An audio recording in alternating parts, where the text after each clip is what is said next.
I got back to Fort Hood less than 24 hours ago. My duffel bag is still by the door of my apartment, half unzipped, boots tossed next to it.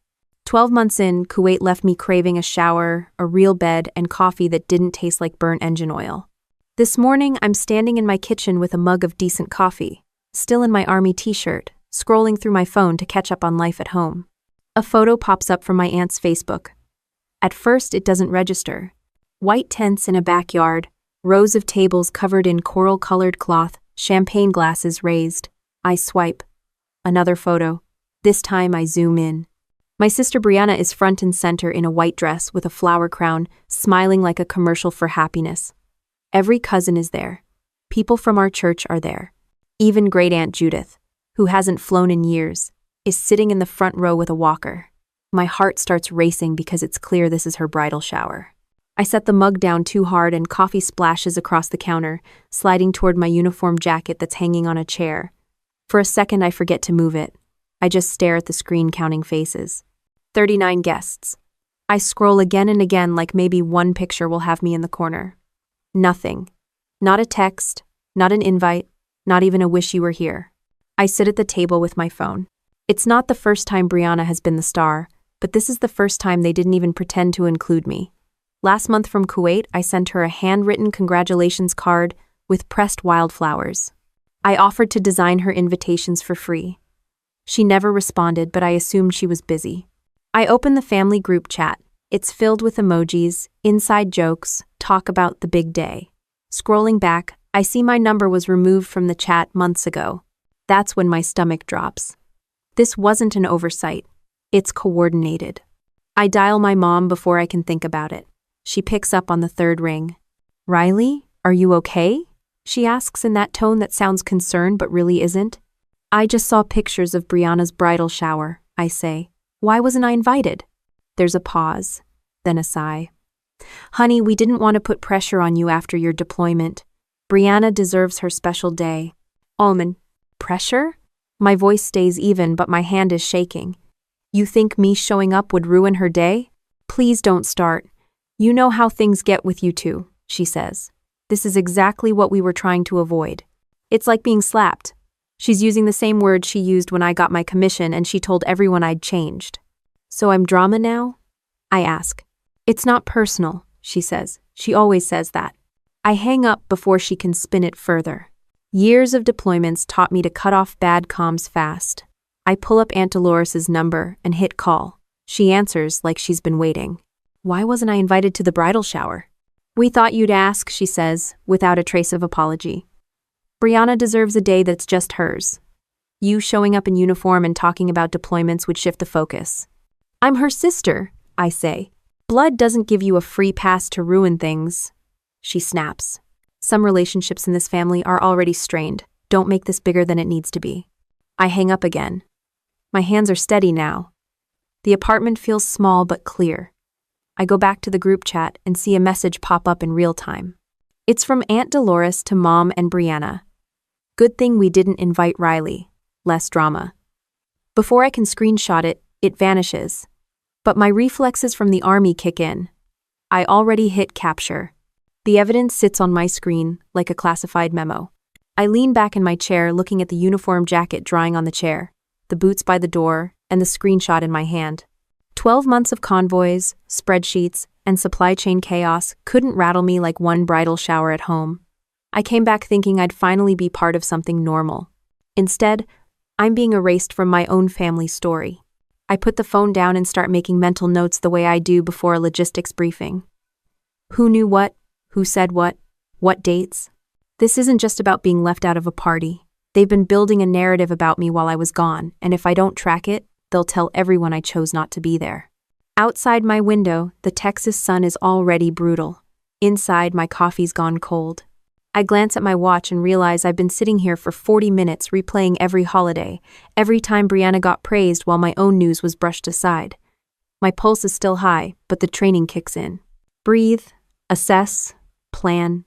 I open a blank note on my phone and start typing dates, times, names, direct quotes. It feels clinical, but it's the only thing that calms me. If they're going to tell a story about me, I'll have the receipts. The phone buzzes again. A text from Mom. Don't make this harder than it has to be. Brianna needs peace.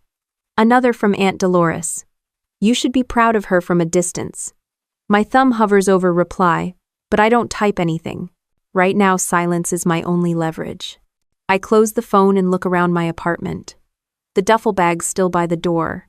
My uniform's still hanging over the chair with a coffee stain creeping across the sleeve. There's a stack of unopened mail on the counter. Life paused for a year while I was overseas, and apparently my place in the family paused too, just long enough for them to write me out. I pour another cup of coffee, grab paper towels, and wipe the counter. My movements are automatic, but my mind is running scenarios. What do they tell the rest of the family? That I'm too busy with the army to show up? That I declined? I've seen how fast a false narrative spreads in a unit when no one checks it. Families aren't much different. My phone lights up again with a new notification. A cousin posts a photo from the bridal shower, captioned, "Best day ever with family." I zoom in. Brianna's laughing. My mom's clapping. Aunt Dolores is front row center. No one's even looking at the camera. They look comfortable, complete, like I never existed. I take a breath and hit save on my notes. The coffee's cooling again. My boots are still by the door. My uniform's stained but salvageable. This isn't the homecoming I expected, but it's the one I got. And as much as they think I'm going to sit quietly and let them write the story, they don't know me as well as they think they do. My thumb hovers over the screen as I swipe open my notes again. The list of names, dates, and quotes is already 2 pages long, but my chest still feels tight. I tap the call button for Mom without even thinking. The ringtone sounds like it's stretching out the silence in my apartment. She answers faster this time. "Riley, you sound upset," she says in that practice calm. "I'm not upset," I tell her. "I'm asking for an explanation. You're fresh off a deployment. You're tired. Don't make a scene." "I'm not making a scene, Mom. I'm asking why I wasn't invited to my own sister's bridal shower." "That was Aunt Dolores's decision," she says quickly. "You know how Brianna gets. We just wanted her day to be perfect." "Perfect without me?" I ask. "You always find a way to shift attention," she says. "People have been worried about your behavior. You talk too much about the army. You intimidate people."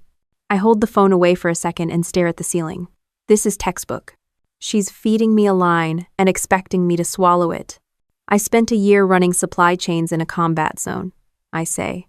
"I think I can handle a bridal shower without causing a riot." She sighs. "Please don't start. We've already been covering some of your property taxes, Riley. Don't make this harder." I blink. There it is, the soft threat under the concern. I pull the phone back to my ear. "You're using money you offered as leverage," I say. "Do you even hear yourself? Think about the family," she snaps, then lowers her voice. "You know how the veterans groups are. We don't want rumors about you being unstable." I almost laugh. "Rumors from who? Aunt Dolores." "Just don't make this bigger than it needs to be," she says. I end the call.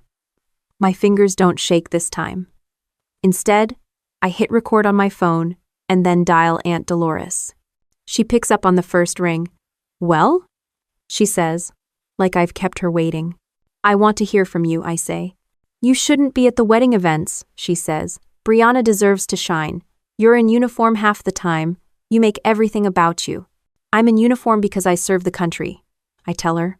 She snorts. "Here we go. You'll turn even this into a mission briefing." "I'm her sister," I say again. "Blood doesn't mean you get to ruin her day." "We've all talked about this," she says. "Don't push or you'll regret it." "You?"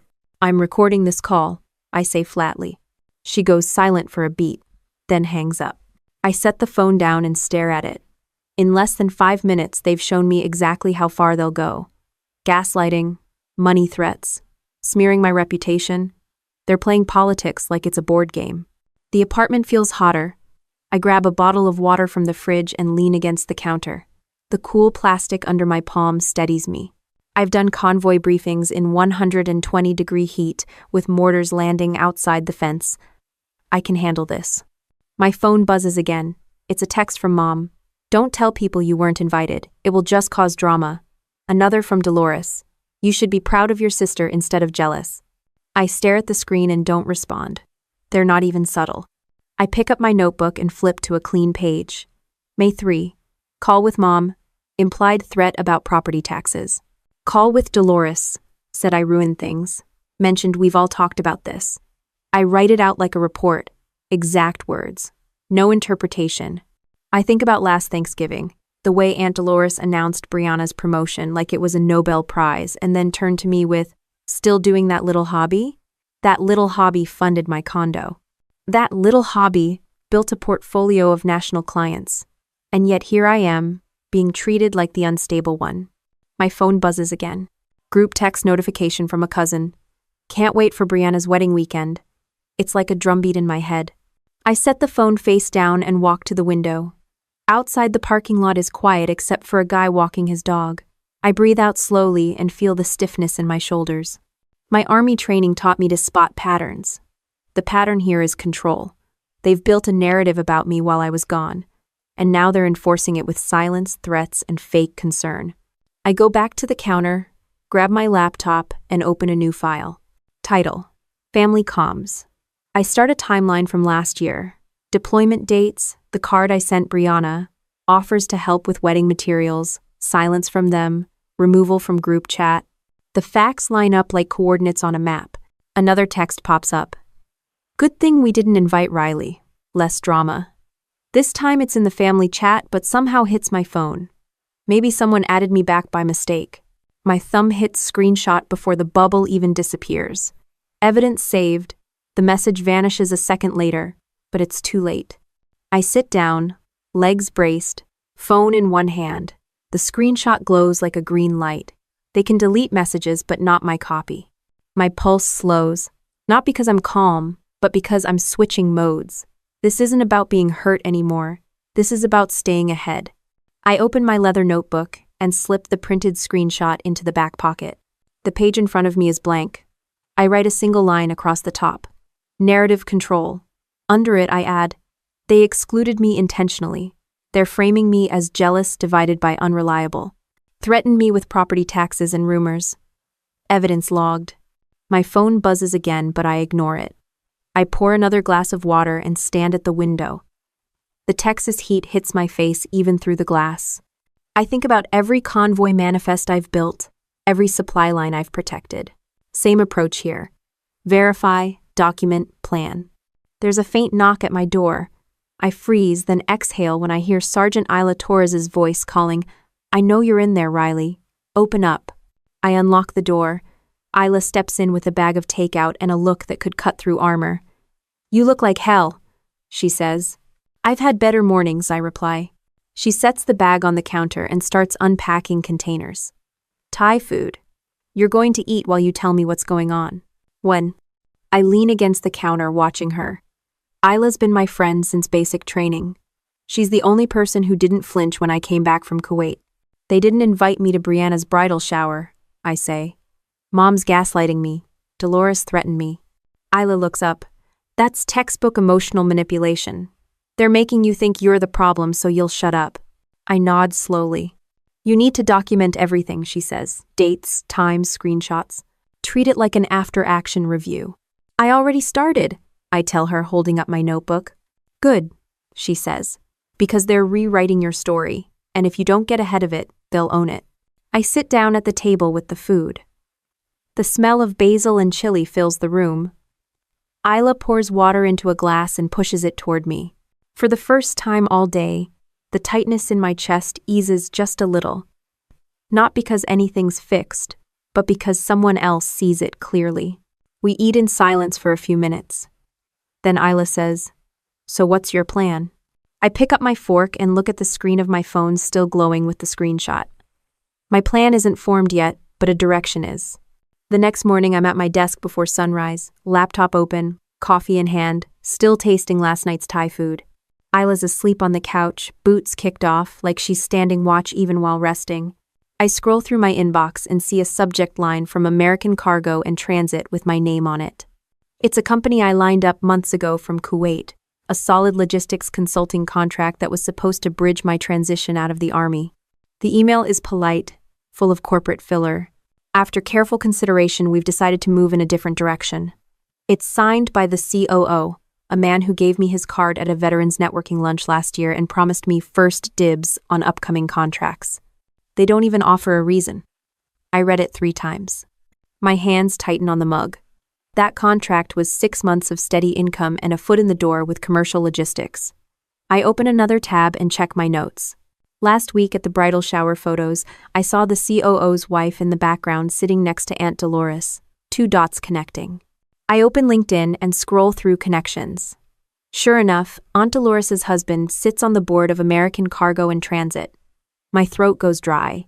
The timing isn't random. I call the number from the business card. A receptionist picks up. "Mr. Harrison's in a meeting," she says. I leave a message anyway, my voice steady but clipped. "This is Captain Riley Monroe. Please call me back regarding the consulting agreement." I know he won't. I shut the laptop and lean back. My apartment feels smaller. The plan was simple. Finish deployment, slide into civilian consulting, build my own veteran-run firm within a year. Now the foundation's cracking before I've even unpacked. Isla stirs on the couch. "You're up early," she mumbles, rubbing her eyes. "I lost the contract," I tell her. She sits up. "How?" No explanation. But Dolores's husband is on their board. Her expression hardens. "That's retaliation." "I can't prove it," I say. "Document it anyway," she replies. I nod and add it to my timeline. Date, time, sender, possible connection. My handwriting looks like briefing notes before a mission. By noon, another email lands. Westerly Home Goods, a regional retail chain I'd been negotiating with for a logistics overhaul, politely withdraws from discussions. Their owner goes to the same church as Aunt Dolores.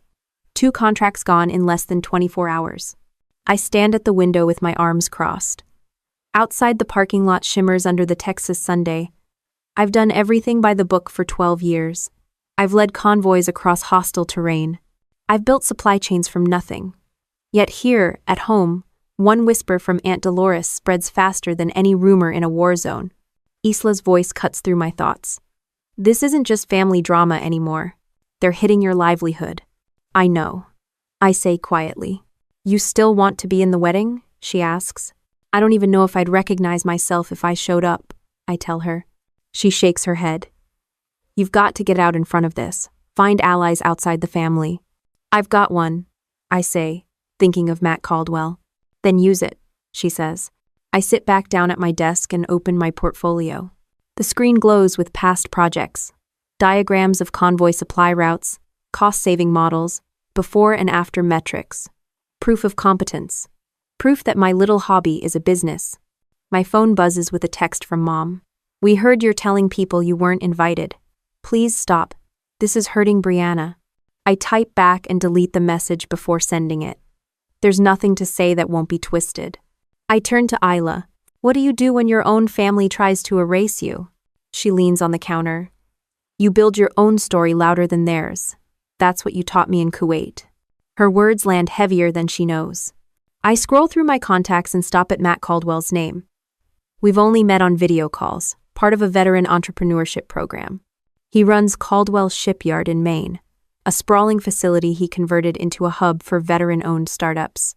He once said, "If you ever want to host something for vets, I've got space." My fingers hover over the call button. I don't press it yet, not because I'm unsure about him, but because I'm staring at the screen of my own notes. 2 contracts lost. Family narrative turning me into the villain. My mother leveraging property taxes. Aunt Dolores whispering rumors. It's all here like an ops plan from the other side. I grab a pen and draw a line across the bottom of the page. Under it, I write in capital letters, "I will not shrink." Isla watches me and raises an eyebrow. "What's that?" A reminder, I tell her. She nods. "Good. Now eat something before you collapse." I push aside my laptop and take the plate she offers. The smell of reheated basil chicken fills the room. My appetite's gone, but I force a few bites. While I chew, my mind runs numbers. Savings, upcoming bills, timeline before income dries up. It's grim, but not catastrophic. The Army taught me to plan contingencies. When I finish eating, I pull the laptop back. A new email notification blinks. Subject: Update on professional references. It's from Barton Media, a client I worked with last year. They're reconsidering future collaborations after feedback about fit. I laugh under my breath. Feedback about fit, code for someone said you're trouble. I glance at Isla. Third one gone. She exhales. They're burning bridges faster than you can build them. And one. I close the email and take a deep breath. My stomach's tight, but my head's clearer than it was this morning. This is an attack on two fronts, reputation and income. And the only way to fight back is to create something they can't control. I stand up and walk to the window. Cars move in and out of the lot. Ordinary life carrying on. My phone sits on the desk glowing with Matt Caldwell's name. I reach for it and pick it up. Thinking about making that call? Isla asks. Yeah, I say. Then do it, she says. Worst he can say is no. I nod, but keep the phone in my hand. My pulse is steady now. The duffel bag's still by the door. My uniform jacket's clean again, hanging on a hook. The screenshots printed and tucked into my notebook. The contracts are gone, but the evidence is solid. I open my email to Matt and start typing. Matt, this is Riley Monroe. I've been thinking about your offer to host something for veterans. My fingers move faster as the words form a shape. It's not a plan yet, but it's a start. I don't hit send. Not yet. But the draft sits there, glowing on the screen. A line of text that feels different from everything else in my inbox. Not a loss, not a threat, a possibility. Isla sits back on the couch watching me. You're plotting something, she says. I smile without looking up. I'm taking notes. I push the laptop a little farther back on the table and stare at the unsent email to Matt. My fingers are still on the keyboard when Isla sets down a mug of tea next to me. You've been at this since 5, she says. Step away for a second. I can't, I answer. Every time I look away, something else disappears. That's exactly how they want you to feel, she says. Exhausted, cornered, reactive. I glance up at her. She's out of uniform, hair pulled back, still carrying the posture of a sergeant even in a t-shirt. She sits down across from me and opens her own notebook. Let's get systematic, she says. You've been running logistics your whole career. Apply it to this. I nod and flip my notebook open. She starts asking questions like she's running a debrief. When did you first notice the exclusion? What's the earliest evidence? Who benefits? I give her dates and details. She jots them down. They're not just excluding you, she says after a while. They're building a story where you're the jealous, unstable sister. That's why the contracts are drying up. It's not just bad luck. I lean back, arms crossed. So what do I do? Start posting screenshots on Facebook? No, she says firmly. That's what they want, proof you're dramatic. You stay disciplined, gather facts, build something they can't spin. I pick up my pen again. Like what? Like a record of every interaction. Names, dates, exact wording. You're already doing it. Keep it going. And stop answering texts you know are bait. I glance at my phone. 3 unread messages from Mom. Too late for that. Not really, she says. Just don't feed the machine from now on. Her tone is steady, but not cold. This is why we clicked in Kuwait. She has no patience for games. She reaches into her bag and pulls out a small leather-bound journal. Here, she says. I bought an extra. Write everything down, even stuff that feels minor. I take it and flip through blank pages. You carry spare journals? She shrugs. Habit. My mother still tries to rewrite what happened with my brother's funeral. I learned the hard way. For a second, I look at her differently. We've shared stories in tents and chow halls, but never that one. She catches my glance. Yeah, she says.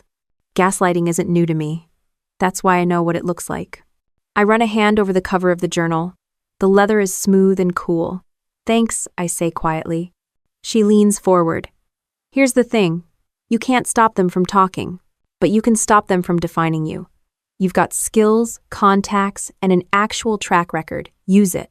I flip to the first page and start writing, not just the calls and threats, but the contracts, names of decision makers, possible links to Dolores. As my pen moves, the noise in my head starts to clear. Good, Isla says.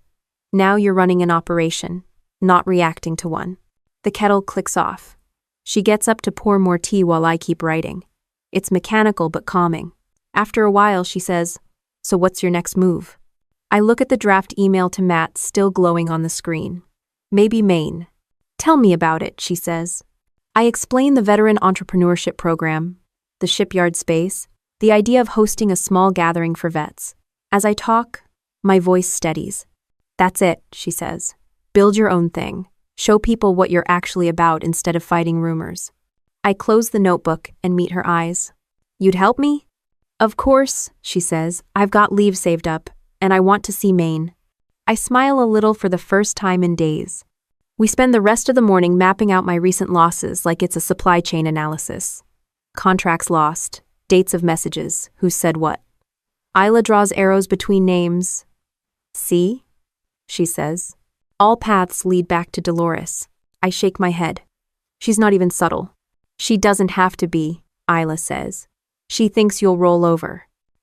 And I set my pen down and stand up. The apartment feels a little less like a cage. Not this time, I say. Isla grins. That's the captain I remember. I take a breath and pour fresh coffee. The smell cuts through the fatigue. The laptop screen still shows Matt's email draft. My phone buzzes again with a new notification from Mom. Grandma's worried about you, please behave. I delete it without opening. Isla raises an eyebrow. Progress, she says. Yeah, I reply. I slip the new journal into my bag next to my laptop. It feels heavier than it is, like a piece of armor. For the first time since coming home, I'm not just watching things fall apart, I'm building a record. We order sandwiches for lunch and eat at the kitchen table surrounded by papers. Isla starts a checklist of tasks for me. Update portfolio, reach out to neutral contacts, call Matt. She writes each item like a mission plan. This is what you're good at, she says. Planning under pressure. Don't let them push you off balance. I nod and check off the first item, print evidence. My printer whirs and spits out screenshots, emails, call logs. I slide them into a folder labeled Family File. Isla taps the second item, Portfolio Update. Show your real work, not what they say you are. I open my website and start tweaking. New photos, case studies, testimonials from past clients. While I type, Isla emails a few veteran networks she's in, mentioning me as a speaker. It's quiet except for the clack of keys and the printer. Outside, a delivery truck rumbles past. Inside, the air feels cooler. After a while, Isla closes her laptop. You're calmer, she says. I'm working, I tell her. Good, she says. Work beats worry. I lean back and look around the apartment. The duffel bag's still by the door, but now there's a neat stack of folders on the table. It looks less like chaos, more like prep. Isla gathers the trash from lunch and tosses it. We'll need to book flights if you're serious about Maine, she says casually. I glance at her. You're really coming? Yeah, she says. Somebody's gotta keep you from tackling people. I laugh once, short and real. Fair enough. I pick up my phone and scroll to Matt's name again. The cursor in the email draft blinks. My thumb hovers over send. I don't press it yet, but not out of fear. I'm checking the wording like I'd check a convoy manifest. Details matter. Isla watches but doesn't push. She knows this part is mine to do. I read the email one more time, add a line about my idea for a veterans honor gathering, and sit back. It's clear, professional, no hint of desperation, just a proposal. The kettle clicks again. Isla pours herself more tea. The sound fills the apartment. I press save on the draft and close the laptop. Not because I'm done, but because my head's clearer. For the first time in weeks, I feel like I'm steering instead of drifting. I open the new journal to a fresh page and write a single sentence. No more shrinking. The letters are dark and sharp. Isla glances at it and nods. Good mantra, she says. I cap the pen and set it down. The apartment is still, but not heavy. Outside, the sun is sliding lower, throwing long light across the floor. Inside, my phone rests on the table, Matt's name still on the screen. My fingers tap against the wood once, twice, measuring the rhythm like a countdown. The cursor blinks on Matt Caldwell's email address as I finally hit send.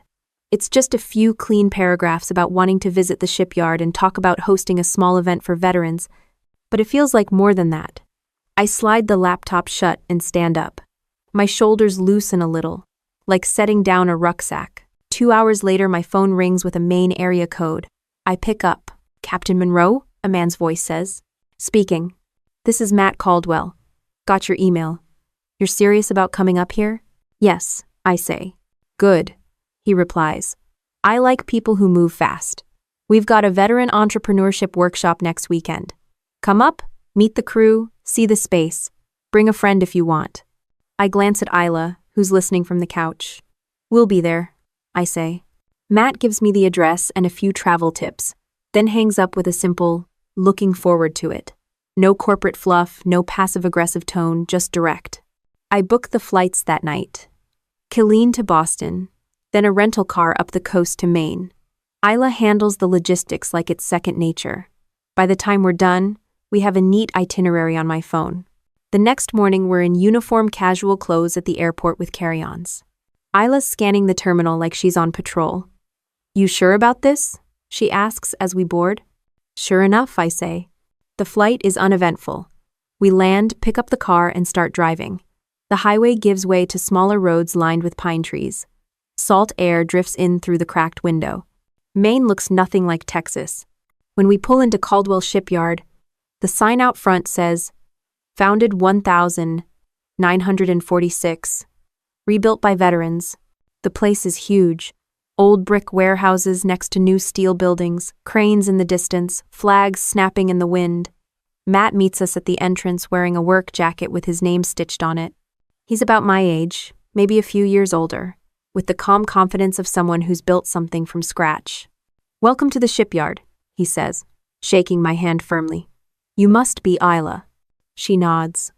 Sergeant Torres. He smiles. Come on, I'll show you around. End of se. We follow him through the main building where a dozen veterans are setting up booths with displays of small businesses. Woodworking, drone services, custom metalwork. He explains that he turned part of the shipyard into a business incubator for vets. We've got access to shipping lanes, warehouse space, and old Navy contacts, he says. Perfect place to launch logistics ventures. I can't help but compare it to the small-minded gossip back home. Here, everyone's too busy building things to tear someone down. Matt stops at a large open hall with high windows facing the water. This is the event space, he says. We've hosted everything from training seminars to retirement parties. You could fit 50 people easy. I'm thinking smaller, I say. Maybe 18. A veterans honor gathering. He nods. I like it. Authentic, not flashy. Isla walks the perimeter, taking photos with her phone. Great light, she says. Golden hour would be perfect here. I run my hand over one of the old wooden beams. It's solid, weathered, but strong. When's the next open weekend? I ask. Mid-May's wide open, Matt says. We've got a wedding on the calendar for June, but nothing before then. May 15, I say automatically. He jots it down. Consider it penciled in. You'll need to confirm in a week. Something inside me clicks. For months I've been reacting. This feels like acting. Matt introduces us to a few other veteran business owners, each with a handshake and a quick story. A Navy corpsman turned coffee roaster. An Army mechanic now running a small fleet maintenance shop. No one here looks at me like I'm trouble. They look at me like a peer. We sit in on part of the workshop where a retired colonel talks about marketing veteran-owned businesses. He's blunt, funny, and practical. Isla takes notes while I watch the slide deck about authenticity over performance. The phrase sticks in my head. During lunch, Matt sits with us at a picnic table outside. So, tell me more about this gathering, he says. I describe my idea. A small ceremony honoring the people who've supported me, combining my design skills with veteran traditions. Not a reaction to anything, I say. Just a celebration of who we are. That's the right approach, Matt says. Build what you want, not what you're fighting against. Isla adds. She's got a portfolio of designs. Menus, layouts, everything. Matt raises his eyebrows. Send it to me. We'll get you set up. I pull out my tablet and show him some sketches. He studies them and nods. Confident but not loud, he says. Feels like you. We spend the afternoon walking the docks. Old Navy ships sit moored alongside new civilian vessels. Matt talks about his transition from service to business. People back home wanted to box me in, he says. I stopped asking for permission. I glance at Isla.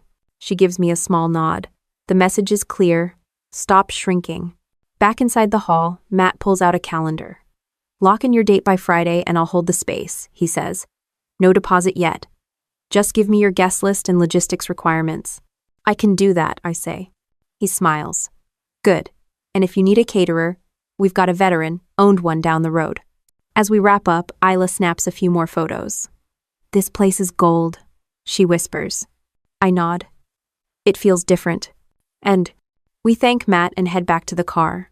The sun's dropping toward the water, throwing long beams of light across the shipyard. I take a deep breath of salt air. It smells like work, like potential.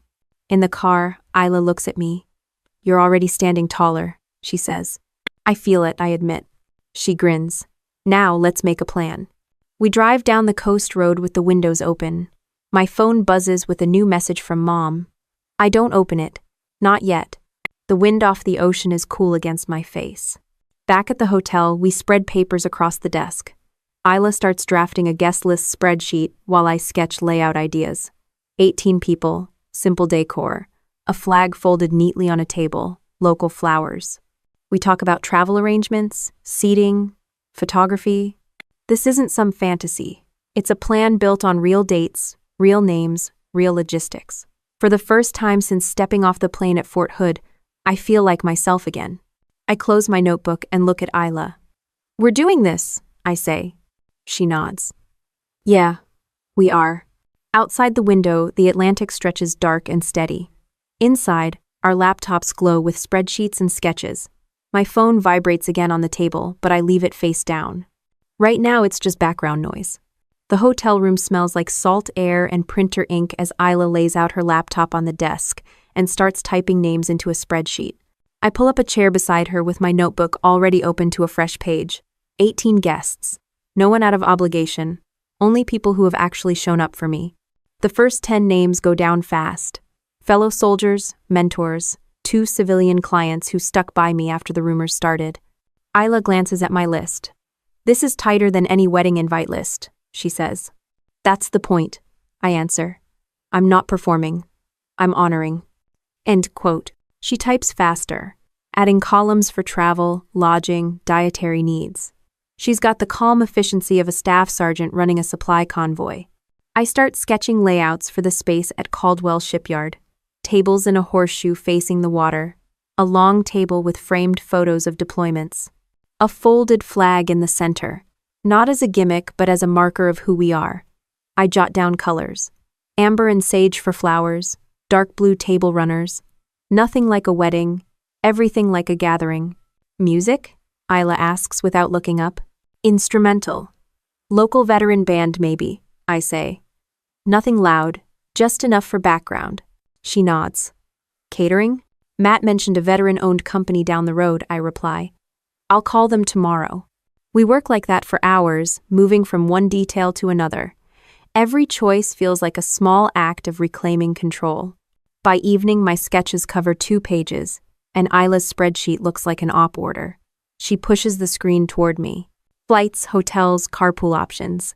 We can cover almost everyone's travel with your savings. I scan the numbers. That works. She leans back. This isn't just a party. It's a statement. I look at her. A statement about what? That you're not who they say you are, she says simply. The words land like a pin hitting a map. I go back to my sketches. Later that night, I'm on the phone with the caterer Matt recommended, a Marine vet named Chris, who now runs a small farm-to-table outfit. He's straightforward, no hard sell. 18 guests, May 15, coastal menu, I tell him. Got it, he says. I'll send sample menus by tomorrow. No deposit yet. I thank him and hang up. Another piece in place. Isla looks up from her screen. You're good at this, she says. This is what I do, I reply.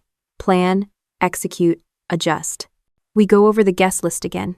She highlights a name. You sure about inviting Thomas? He's been solid, I say. He turned down Brianna's wedding when he found out I wasn't invited. She nods. Okay then. I flip to another page in my notebook and draw a rough timeline from now until May 15. Tasks, calls, confirmations. It looks like a deployment schedule, but with better food. The next morning, sunlight hits the desk before 6. I'm already up answering emails. 3 guests confirm. Chris sends over a sample menu heavy on seafood. Matt texts me a photo of the hall at golden hour with the caption, "This is your spot." I show it to Isla. She smiles. Perfect. We spend the day visiting local vendors. A florist, another veteran spouse, agrees to source amber and sage blooms. A photographer friend of Isla's offers to shoot the event for free. Everywhere we go, the conversations are quick and practical. No one asks me to prove I'm stable. No one hints that I'm dramatic. Back at the hotel, I spread out everything on the bed. Menus, color swatches, sketches. Isla sits cross-legged on the floor with her laptop. "We're ahead of schedule," she says. "That's a first," I answer. My phone buzzes. A new message from Mom. "Family thinks you're being selfish. Don't embarrass us." I delete it. Another from Aunt Dolores. "We moved the wedding date, May 15. Hope you're happy dividing people." I stare at the screen. Isla notices. "What is it?" "They moved the wedding to the same day," I say. She swears under her breath. "Of course they did." I exhale slowly. "They're trying to force me to cancel." "What are you going to do?" she asks. I look at the sketches on the bed, the spreadsheet on her laptop, the messages from guests already booking flights.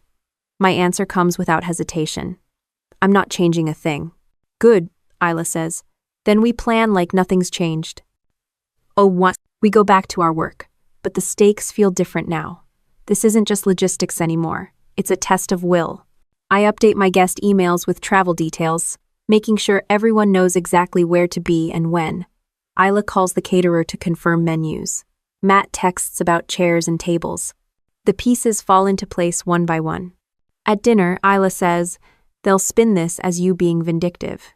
"I know," I say, "but I'm not reacting to them. I'm creating my own thing." She nods. That's the key.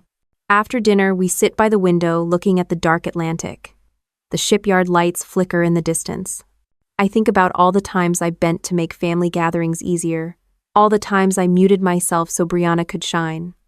Not this time. I pull the new journal from my bag and write, "They moved the wedding. We're keeping our date." Under it I add, "This isn't about them." Isla glances at the page and smiles. "That's your rallying cry." "No." I close the journal and set it on the nightstand. The room is quiet except for the low hum of the heater. Outside, waves hit the shore steady and unbothered. Inside, our laptops glow with guest lists and floor plans. The phone buzzes again, but I don't reach for it. I focus on the smell of salt air and the sound of Isla tapping keys. Each detail we finalize is another line of defense, another piece of proof that my life isn't defined by someone else's invitation.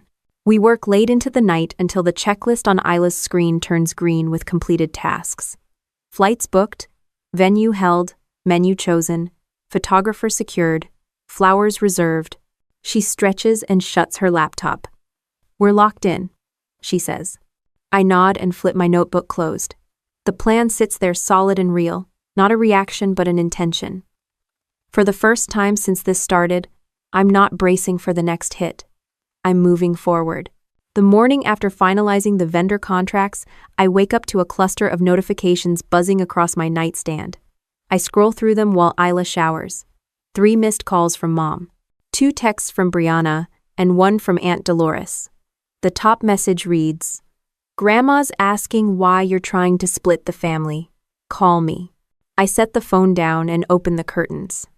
The main sky is clear and sharp. Down on the street, fishermen are loading crates of lobsters into a van. Normal life. No drama. The contrast makes the phone in my hand feel heavier. Isla emerges toweling her hair. "They're at it again?" she asks. "Nonstop," I say. She sits on the edge of the bed. "Read me one." I scroll. The next text from Brianna. "You've always hated when I get attention. Stop making this about you." The one from Aunt Dolores. "You're stressing Grandma. Cancel your little party before she ends up in the hospital." Isla whistles low. Classic guilt trip. Len. I thumb out a simple reply to no one. Nothing. I delete the notifications and place the phone face down. "Progress," Isla says, sipping her coffee. I nod. "They're not going to stop." "Then we double down," she says. We sit at the small hotel table with our laptops. She pulls up the guest spreadsheet and starts confirming travel details while I finalize the seating plan. The clack of keys is steady. Outside, gulls cry. Inside, my pen moves over the page marking names, tables, and arrival times. At noon, Matt calls. "You okay?" he asks. "Fine," I say. "Good. Because the hall's looking great. We just finished refinishing the floors. Send me your final layout tonight." "I will, I promise." He pauses. "Look, I know family pressure. Don't let them shake you off. You've got a good thing here." "Thanks, Matt," I say quietly. We hang up. Isla's already typing emails to guests, confirming hotel blocks. Her face is calm, but her jaw's set. By mid-afternoon, a new message arrives from Mom. "Grandma called crying. You're tearing us apart. Please cancel." Attached is a photo of my grandmother sitting at her kitchen table looking tired. I show it to Isla. "She's playing every card," Isla says. "I know," I reply. "Want me to answer?" she asks. "No," I say. "I'm not feeding it." Instead, I call Grandma directly. She picks up on the second ring. "Hi, Grandma. It's Riley." A pause. "Honey, why are you causing so much trouble?" she asks, her voice small. "I'm not causing trouble," I say gently. "I'm hosting a small gathering for veterans. That's all." "They told me you're doing it to ruin Brianna's wedding," she says. "That's not true," I answer. "I picked my date months ago." Another pause. "I don't like conflict," she says. "I don't either," I tell her. "But I can't cancel something I built in good faith." She sighs. "I just want everyone to get along." "Oh, I know," I say softly. "Me too." We end the call without anger. I put the phone down and stare out the window at the harbor. The water glints under the sun, steady and indifferent to our family drama. Isla watches me. "You handled that well," she says. "I'm tired of being baited," I answer. She nods. "That's how you win." We go back to work. I email Matt the final layout. Isla double-checks catering numbers with Chris. Every task we finish is one less point of leverage for them. Later that afternoon, my cousin Thomas calls. "Hey Cap," he says. "Family group chat's melting down. They're telling everyone you scheduled your party on purpose to sabotage Brianna." "I know," I say. "Well, for what it's worth, I'm still coming to Maine," he says. "Got my ticket already." "Thanks, Thomas," I say. He chuckles. Never liked fancy hotel weddings anyway. We hang up. I add his arrival time to the spreadsheet. Isla raises her eyebrows at me. "Loyalty's contagious," she says. "That's the plan," I reply. Evening comes. We drive to the shipyard to walk through the hall one more time. Matt's crew has set up tables and chairs as a mock layout. The floors gleam, the windows face the sunset, and the salt wind moves through the open doors. I stand in the center of the room, imagining it filled with people who actually support me. It's not revenge. It's a reset. Isla snaps a few more photos for our files. "This place feels like a forward operating base," she says, "except with better food." I laugh quietly. "And no incoming fire. Unless you count texts from Dolores," she jokes. We go over the seating plan with Matt, who makes notes about outlets and staging areas for the caterer. "You've got this dialed in," he says. "Impressive." "Logistics is what I do," I say. "Shows," he answers. On the drive back, Isla asks, "You ever think about inviting your mom anyway, just to call their bluff?" I grip the steering wheel. If she wants to come, she knows where to find me. But I'm not begging for it. "Fair enough," she says. Back at the hotel, we spread out our materials again. I check the vendor contracts once more. Everything's confirmed. The only variable left is whether my family will keep escalating. I open my journal and write, "Held the line today. Called Grandma directly. No apologies for existing." The act of writing calms me. Isla flips through her notes. "Tomorrow we finalize decor," she says. "Good," I reply. The heater hums. Outside, a buoy bell clangs somewhere in the dark water.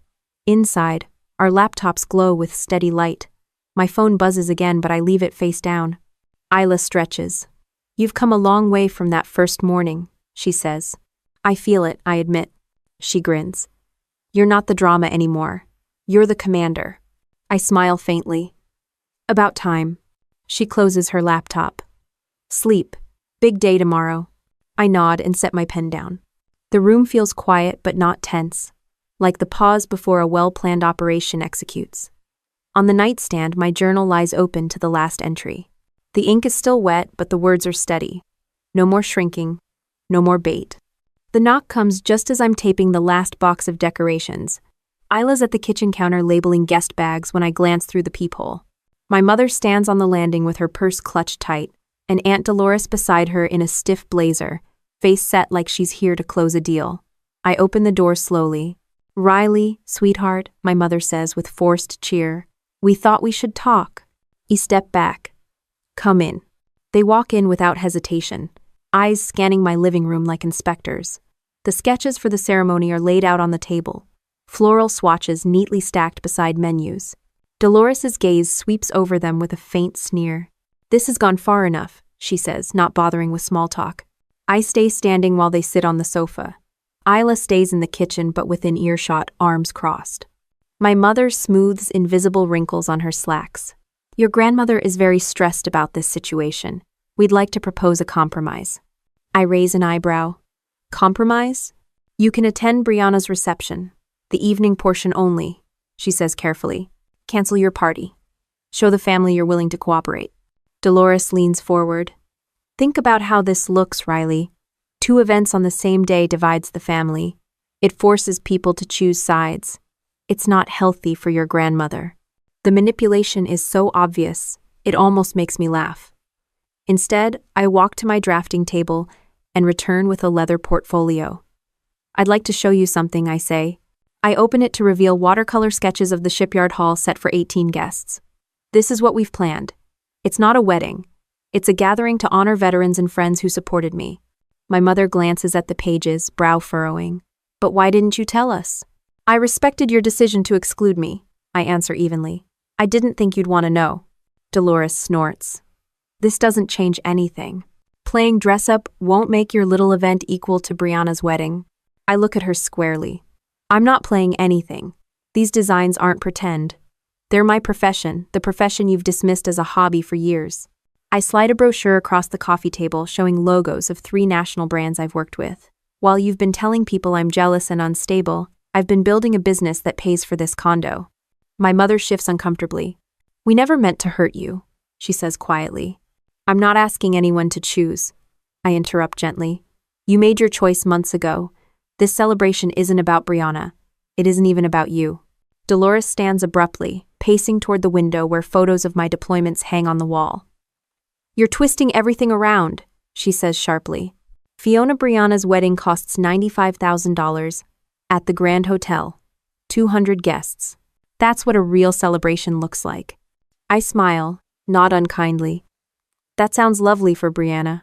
I hope she feels truly seen there." For the first time, my mother looks smaller than I've ever seen her. "Were we really that cruel?" she asks softly. I meet her eyes. "You taught me I wasn't worth including," I say, voice calm but firm. "I taught myself I was worth celebrating." She opens her mouth, but her phone chimes with a text. She reads it, face paling slightly. "Your cousin Deborah is asking if she can come to your ceremony instead of Brianna's," she murmurs. How does she even know about it? "People talk," I answer, "the same way they talked about excluding me."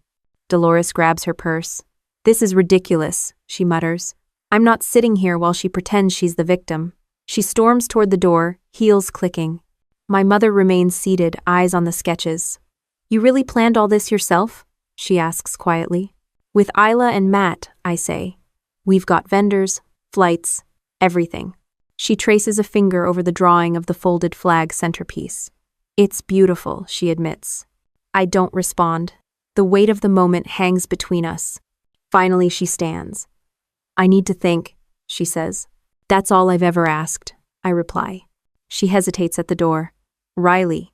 Her voice trails off, then she shakes her head and follows Dolores down the hall. The door closes. The apartment is silent except for Isla's quiet breathing behind me. I exhale slowly and set the portfolio back on the table. My hands aren't shaking. Isla steps out of the kitchen. "You didn't back down," she says. "No," I answer.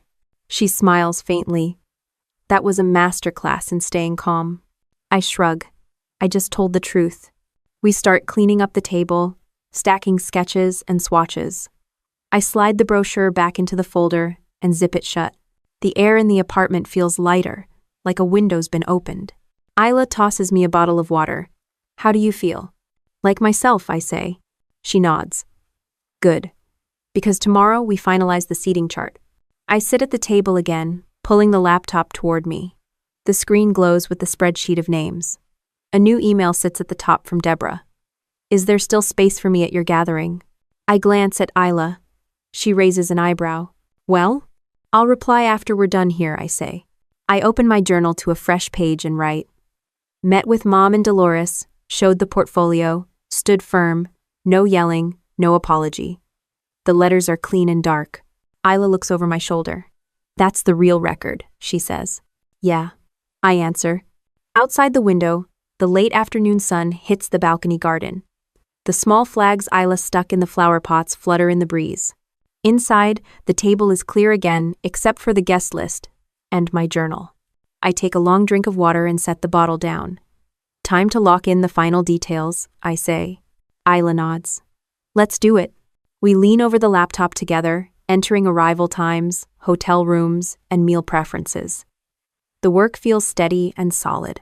No rush, no panic. Just execution. My phone vibrates once more on the counter, but I don't pick it up. The screen goes dark. My attention stays on the rows of names and numbers, the real life we're building line by line. The morning sun over the Maine coast breaks through thin clouds as Isla and I pull into the shipyard parking lot. The tide is low, gulls scatter over the water, and Matt's crew is already unloading rental chairs from a truck. I get out, coffee in hand, and for the first time in months my heartbeat isn't racing from dread but from focus. Inside the hall, the floors gleam like fresh wood on a parade deck. The smell of salt mixes with flowers in amber and sage lined up in buckets. Chris the caterer stands by a long prep table giving orders to his staff. Captain Monroe, he calls out when he spots me. Your menu's ready to go. Great, I answer, shaking his hand. Thank you for working with us. No problem, he says. We like supporting our own. Isla heads straight for the windows to test camera angles. Light's perfect, she says. Golden hour's going to be stunning. Matt comes in carrying a small American flag in a display case. Found this in storage, he says. Thought it might fit your theme. I run a hand over the glass. It's perfect. He sets it on the honor table we built yesterday. A simple wooden surface with framed photos of deployments and names of guests who served. The flag becomes the quiet centerpiece. By noon, the hall is ready. Tables arranged in a wide horseshoe facing the water. Place settings crisp but not fussy. Centerpieces of local flowers tied with navy ribbon. Soft instrumental music plays from a veteran-owned band warming up near the back. The smell of seafood and fresh bread drifts in from the kitchen. Guests start arriving in twos and threes. Thomas walks in first, a duffel over his shoulder, grinning.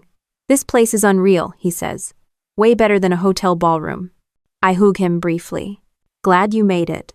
One by one, people I've worked with or served with come through the door. A logistics officer from my first deployment. A civilian mentor who stuck with me after the contract cancellations. A Navy corpsman I met at a training exercise. Each handshake or hug feels like a small affirmation. Isla moves through the room, snapping candid photos, blending in like a professional. Matt checks on the kitchen. Chris's staff sets out trays of food with quiet efficiency. There's no stage. No speeches written. Just a plan to honor each other. I greet every guest personally, guiding them to their seats. No assigned tables, I explain.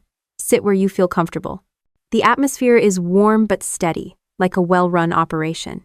Conversations flow easily. People exchange stories about deployments, transitions, small business headaches. No one's jockeying for spotlight. As we settle in, the band plays a low opening piece. I stand at the center of the horseshoe and simply say, "Thank you for coming." My voice doesn't shake. This isn't about rank or resumes. It's about recognizing each other's work and survival. Applause rises not loud, but genuine. We eat, talk, and laugh. Chris's seafood stew disappears fast. Someone uncorks a bottle of wine Thomas brought. Isla catches a photo of two veterans comparing tattoos while Matt refills coffee. It feels like the opposite of the stiff, photo-op events I've endured in the past. Halfway through the meal, my phone buzzes on the honor table.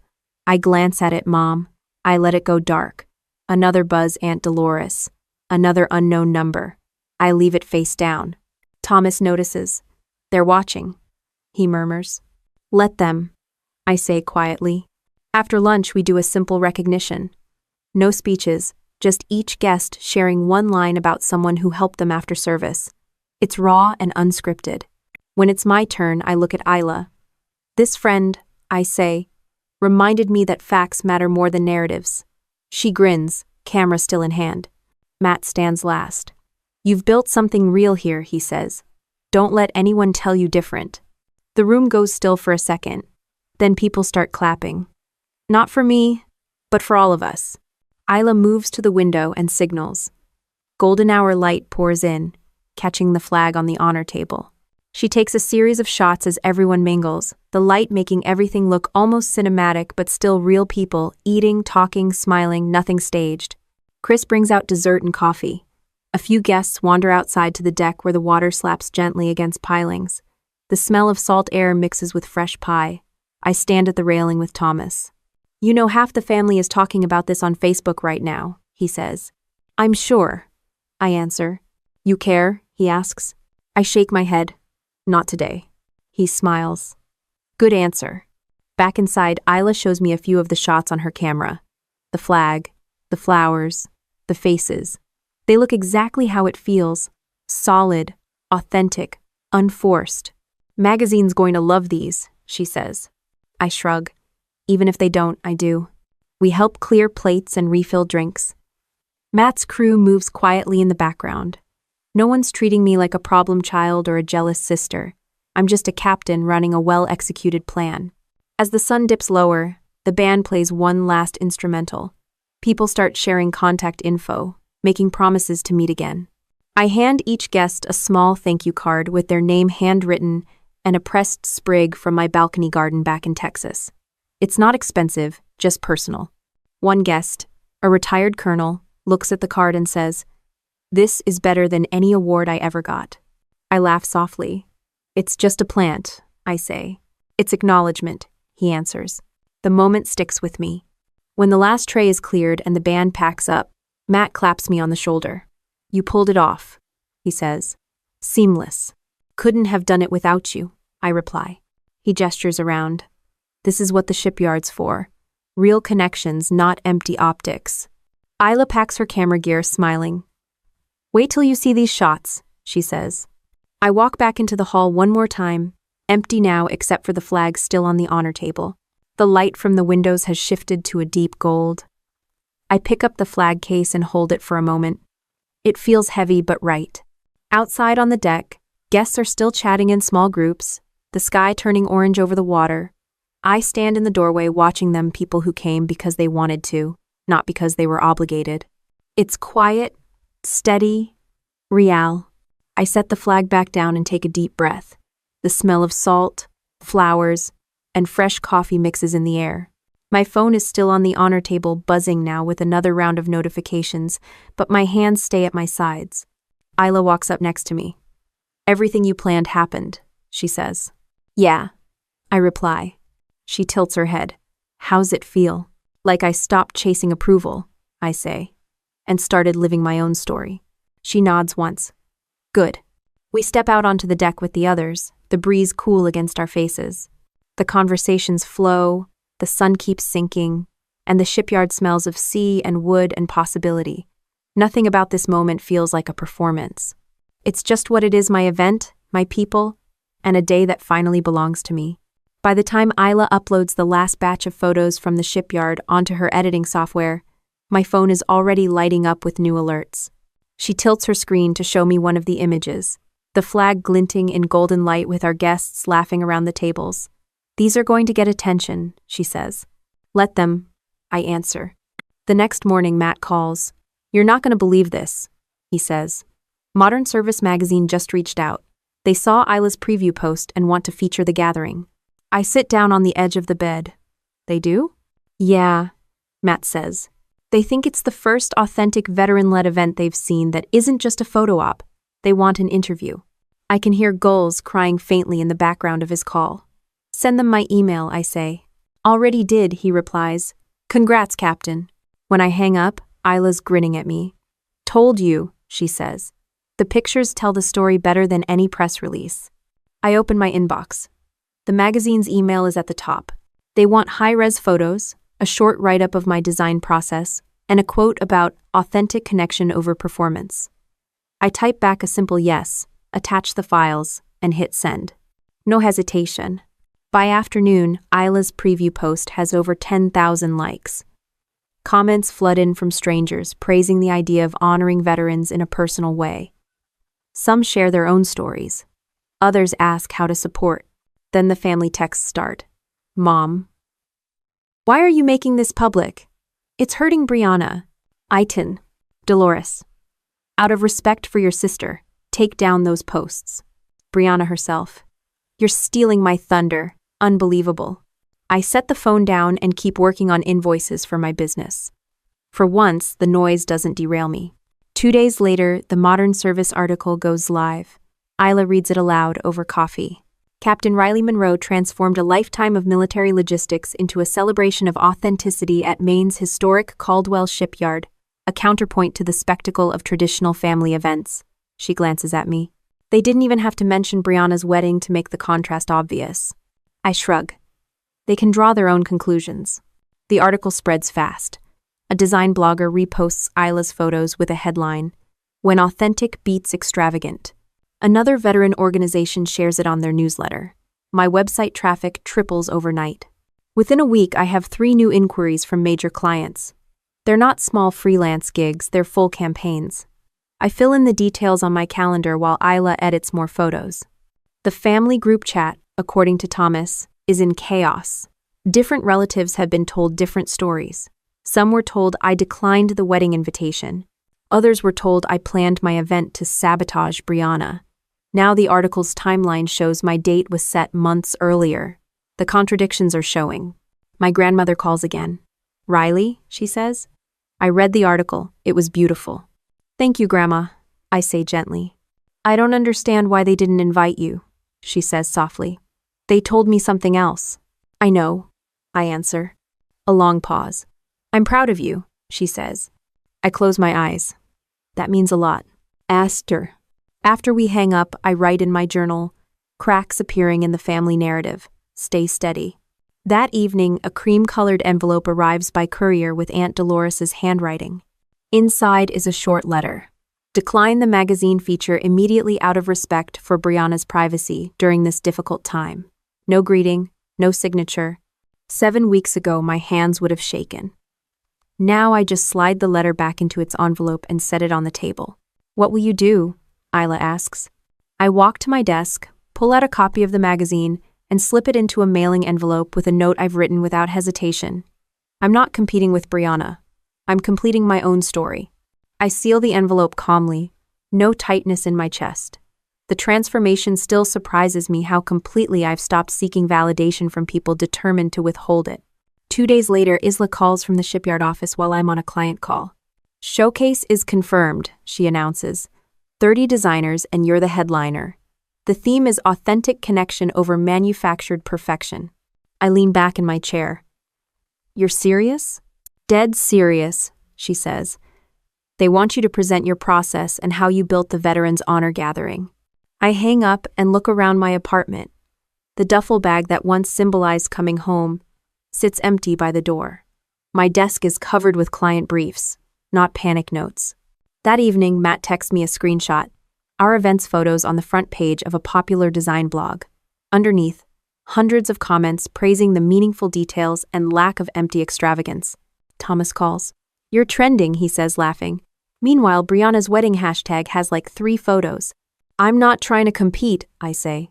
Doesn't matter, he replies. Truth's out. Isla walks in holding a bottle of wine. We should toast to facts winning over fiction, she says. I pour 2 glasses. We clink. To chosen family, she says. To chosen family, I echo. The next morning, my inbox holds an email from California Wedding Quarterly requesting an interview about my design work. The irony makes me laugh. While I'm replying, my phone buzzes with a new message from Mom. We need to talk. I don't open it right away. Instead, I keep typing my response to the magazine, outlining my process in clear, professional terms. By afternoon, I'm on a video call with the showcase organizers. They're enthusiastic and practical.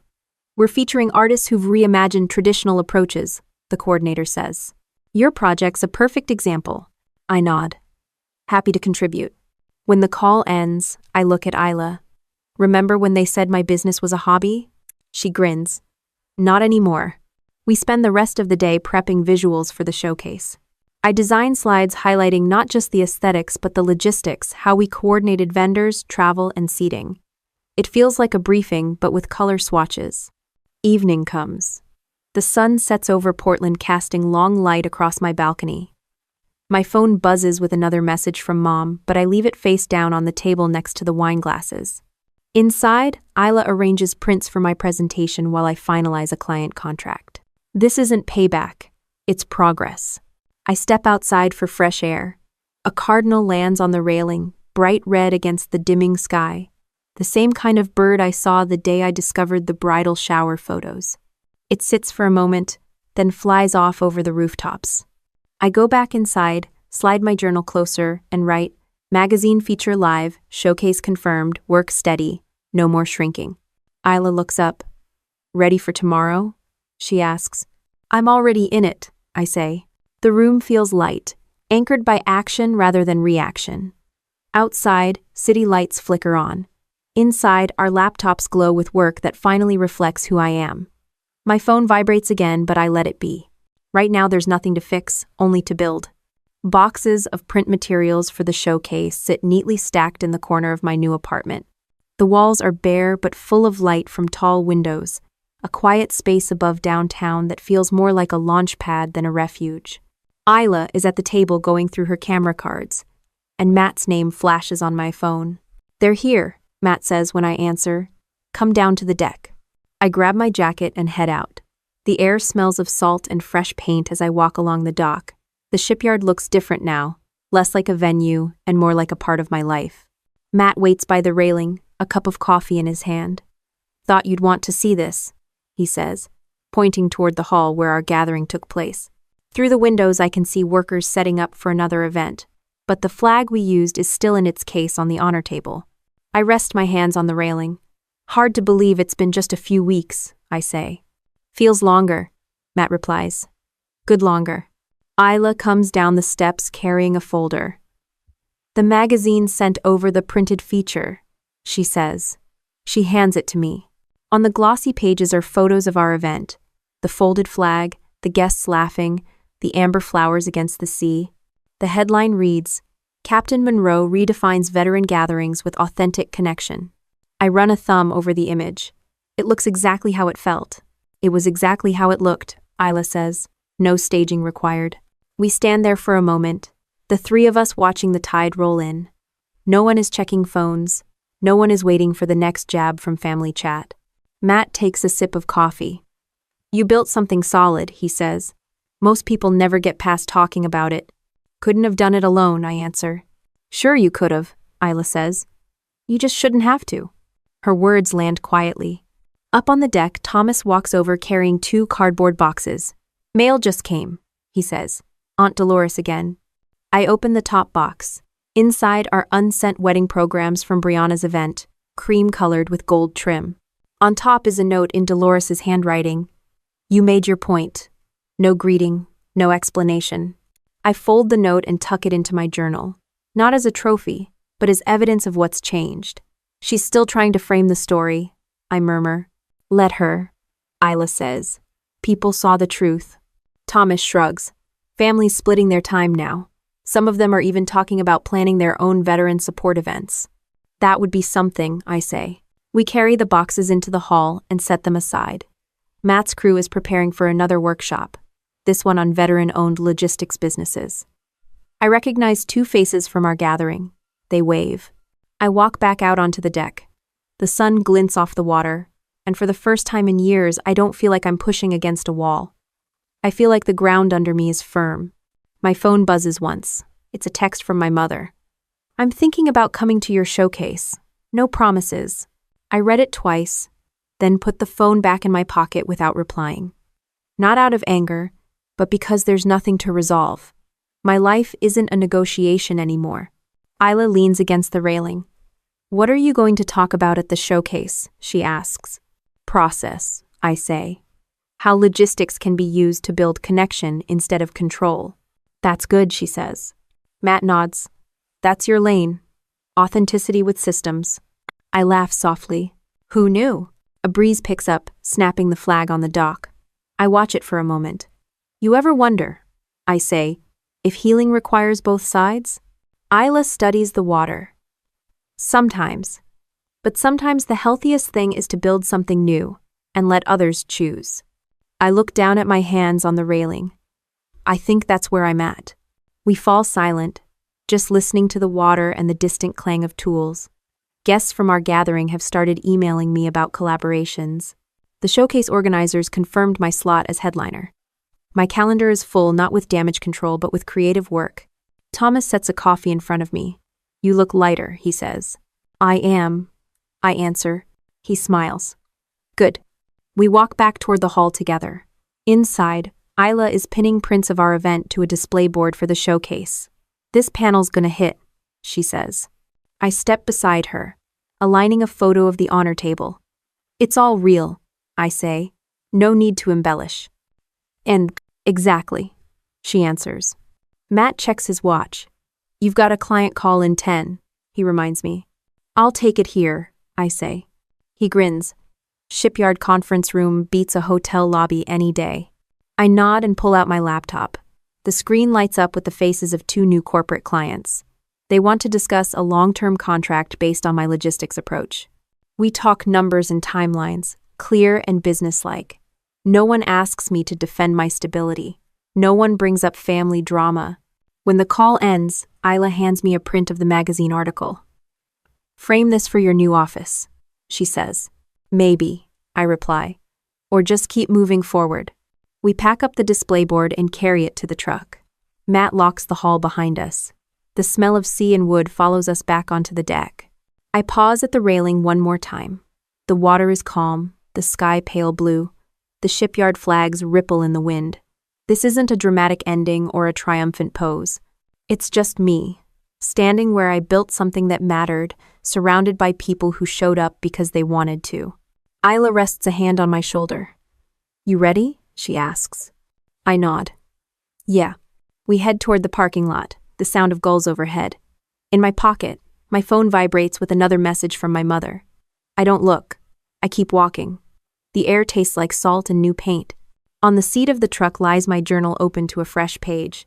Before starting the engine, I pick up a pen and write, "This is the first time I've celebrated without worrying how they'd twist it."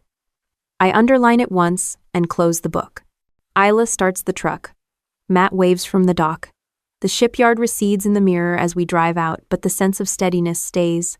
No revenge high, no hollow victory, just the clear knowledge that I'm living a story I chose.